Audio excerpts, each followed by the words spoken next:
Reppin' Philly ain't a choice, it's a way of life. PhillyGoat.com is your one stop shop for Philly pride. Use the promo code Jim Montgomery for 10% off.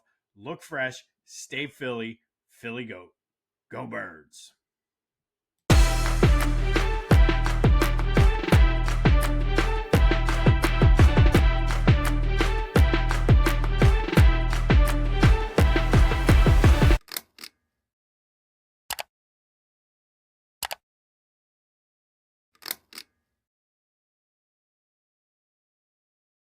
What's up, everyone? Welcome to this day in Philly sports history for April 15th, 2026.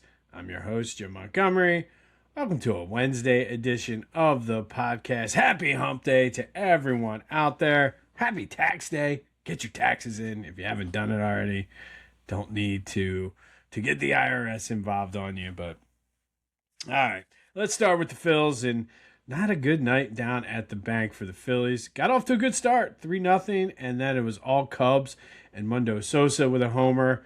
And I love a Mundo. I feel like, for whatever reason, Rob Thompson has this ungodly, ridiculous relationship with Alec Bohm. I would like to almost see more of a platoon with a Mundo, because I feel like whenever he's in there, good things happen. But then it was all Cubs. Nola was okay. Gave up 3 runs in 5 innings, 5 strikeouts. Again, okay. 6 innings. But then the bullpen was very inconsistent.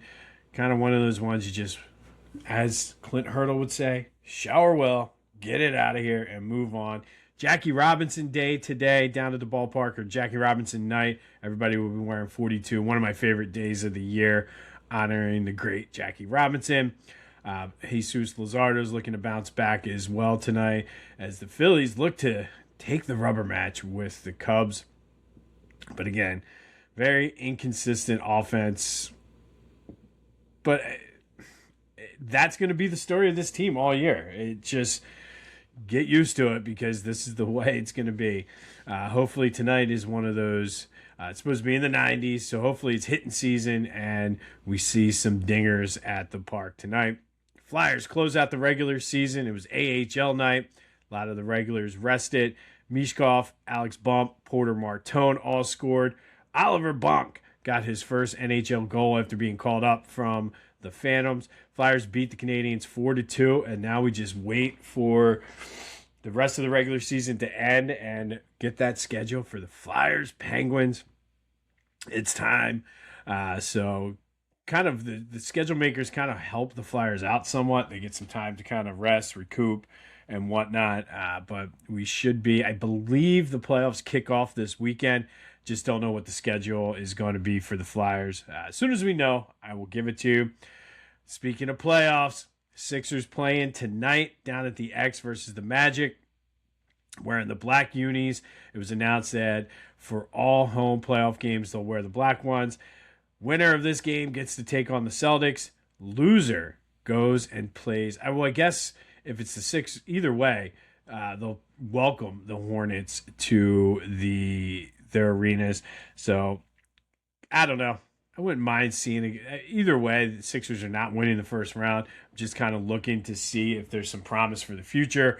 But it's still playoffs, man. It's still playoffs. But Sixers Magic tonight down at the X for the right to be the 7th seed and take on the Celtics. Going back to yesterday's trivia question, we talked about hitting 2 home runs on opening day. Sherry McGee, Chuck Klein, Lefty O'Doul, and the last player to do it was Don Money back in 1969 against the Cubs. Rookie Don Money. Heard a cool story from my brother. I guess Don Money lives in Maryland, not far from where he works for Weiss Markets, not far from where they have a Weiss store down there. Was wearing a Philly shirt and ran into Don Money at the store. So I told him, I was like, well, tell him he was the subject of a trivia question. Give him my business card, and let's do it. Got to spread the word any way possible. And if it's Don Money in the grocery store, that works for me. All right, some Eagles news. Howie Roseman spoke yesterday and didn't really say much. Didn't expect him to say much, but was asked about the Jalen Hurts articles that have been coming out.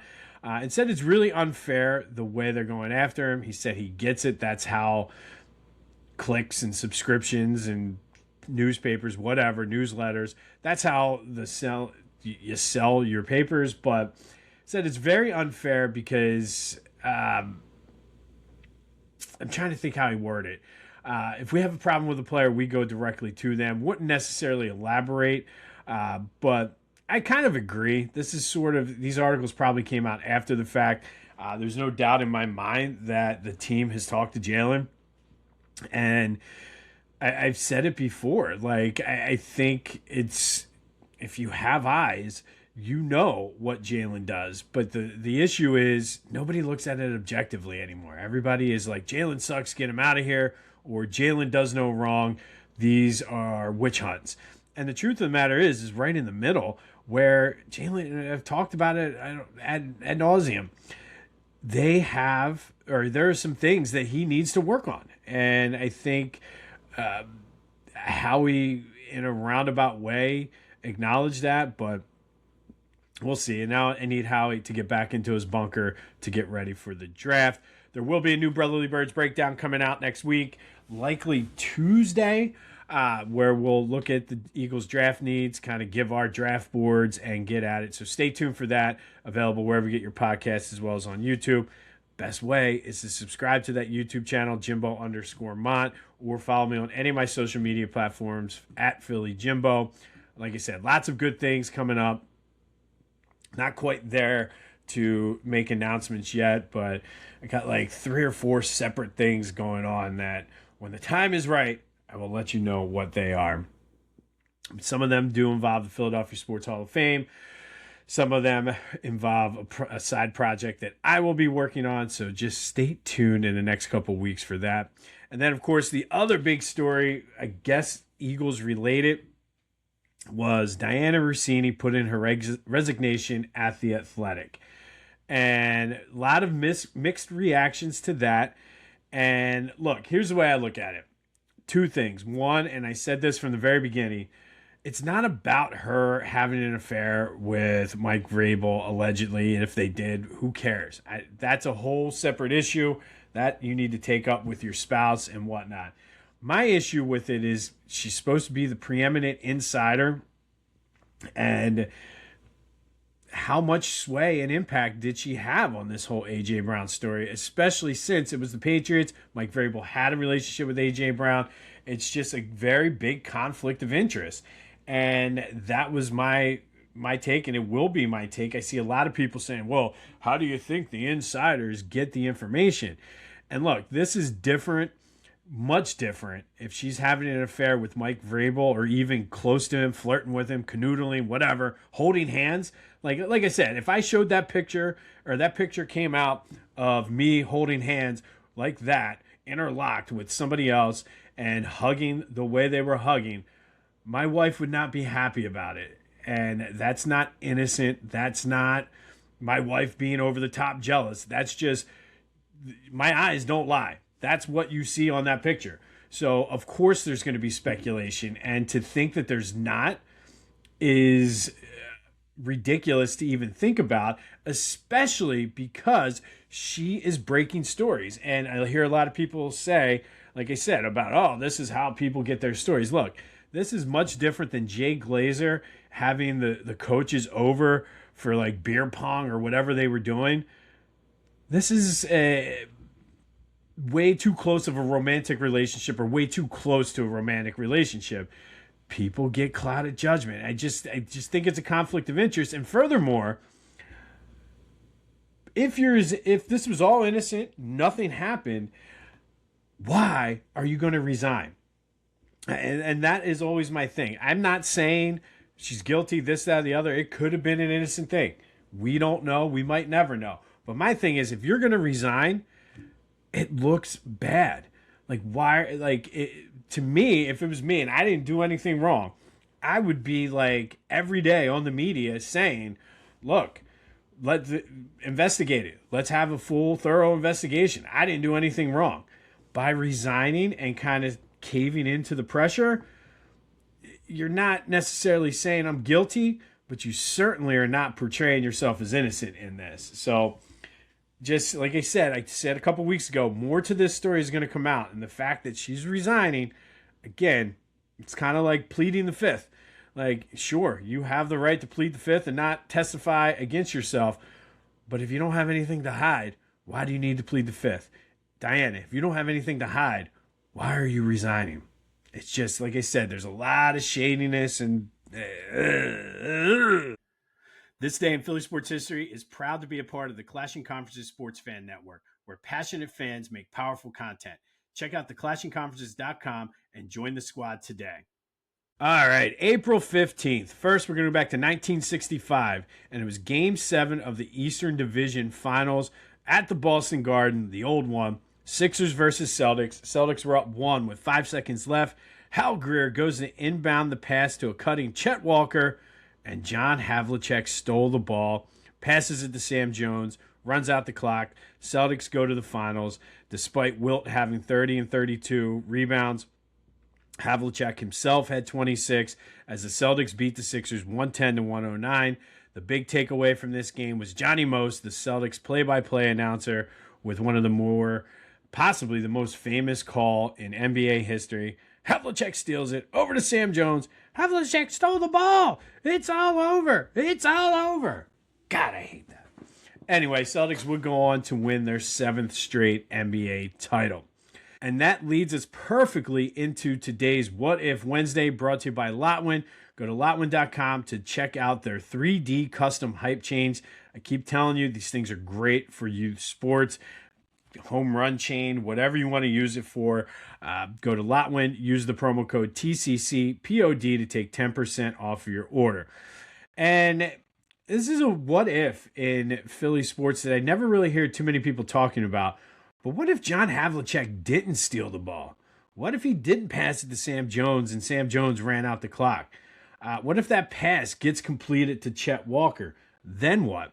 If you look at the replays, Chet Walker was open up the sideline. Sure, you had 5 seconds, but could he have dribbled in and shot the ball? I mean, he was having an okay day shooting the ball. He was like 58% or something. Wilt Chamberlain likely was open on the post. And either way, he was probably tall enough to get it. Do you get the ball into Chamberlain, who had 30 points and 32 rebounds, and do the Sixers win it? To me, there's a good chance that either one of those plays would have worked out.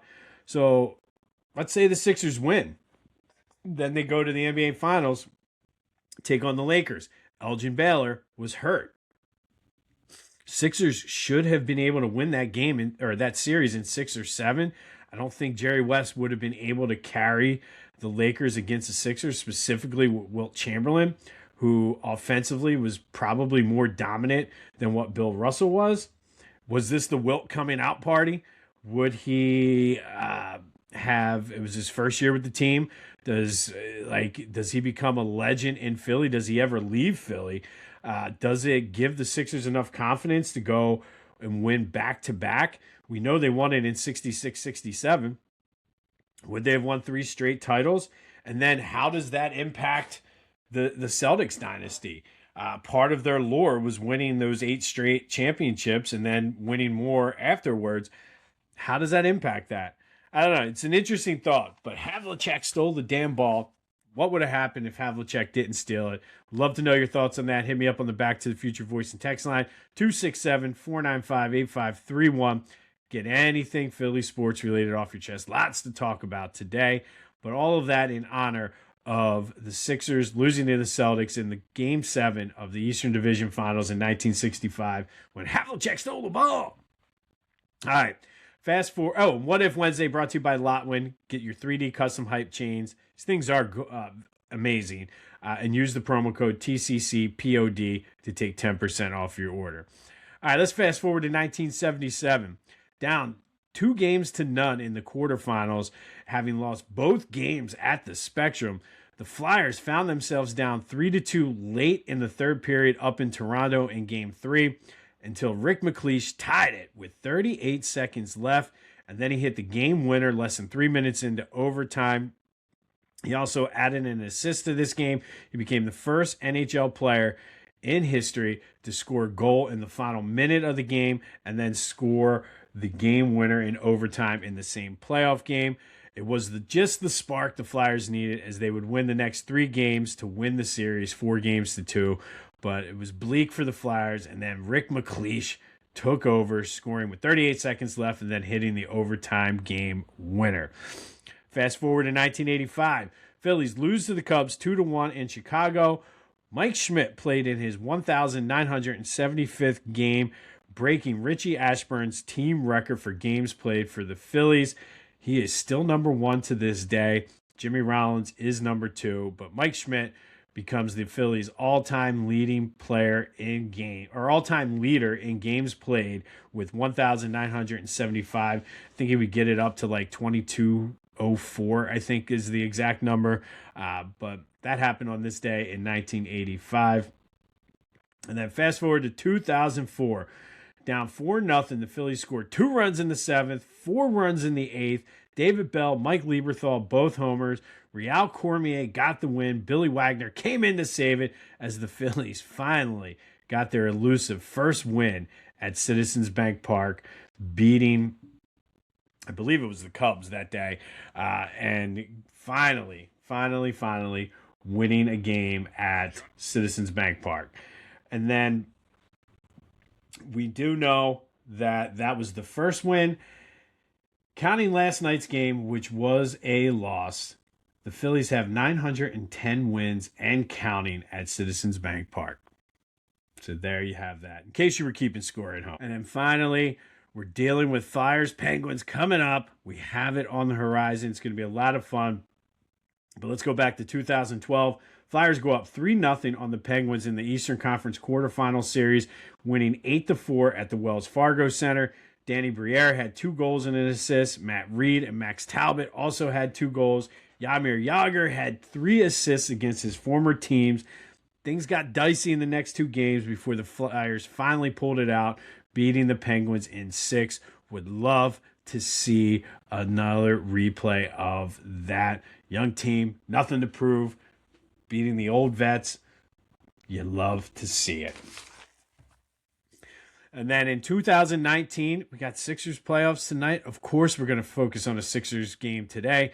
After being stunned in Game 1, the Sixers bounced back to beat the Nets 145-123 in their first round series to even it at 1 game apiece. Joel had 23 points, 10 rebounds. Ben Simmons, Tobias Harris, J.J. Redick, Mike Scott, and Boban Marjanovic all had double figures. Ben Simmons, though, messing around, had a triple-double, 18 points, 10 rebounds, 12 assists, his second career playoff triple-double, second straight year he had a playoff triple-double. And that leads us into today's trivia question. Ben, 3 career playoff triple-doubles. 5 other Sixers have had triple-doubles in the playoffs. Who are they? Some of them have had multiple ones, but hit me up on the Back to the Future voice and text line.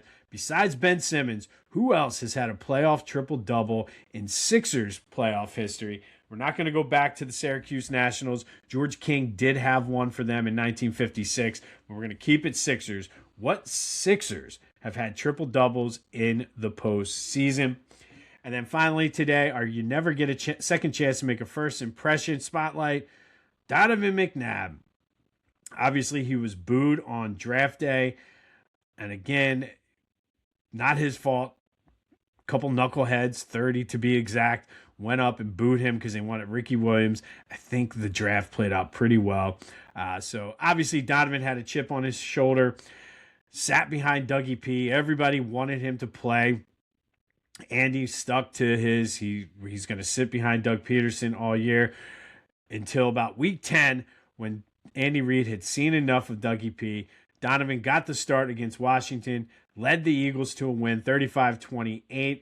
Not his best game statistically, but it's when we started to believe that we had something special. And then, of course, his sophomore year, second year in the league, 2000, had his breakout season. Eagles make it all the way to the NFC Championship game. Or no, makes it to the playoffs. They didn't go to the NFC Championship game that first year as a starter.